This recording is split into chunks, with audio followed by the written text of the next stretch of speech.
Sustainability in my industry is growing tremendously.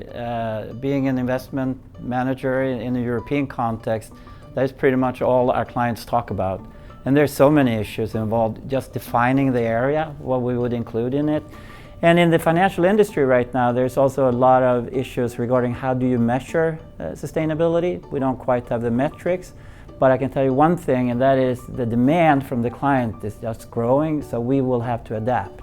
How do we define sustainability? In the financial industry, we often talk about ESG, environment, social and governance, but what do we include in that? For example, in Europe, tax has become a huge issue. Is a corporation paying tax in the country where it should be? So just a definition of what we mean is number one. Number two is to get something done, you have to measure it. How do we measure how sustainable a company is today? Traditional metrics is our accounting. We know our income statement and our balance sheet, but we don't have the same kind of metrics for ESG yet. There's a number of standards being developed, but none have come forward fully.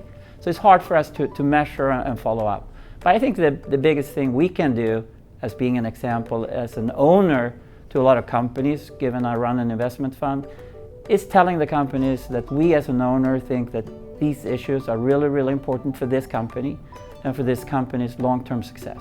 If the firm wants to survive over the longer term, they will have to take sustainability issues into account.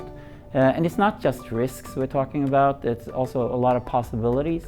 You will see a lot of investments going into green, or we see social bonds. There's so much going on within this area. So I think the companies that decide not to take this into account will have pretty big challenges going forward.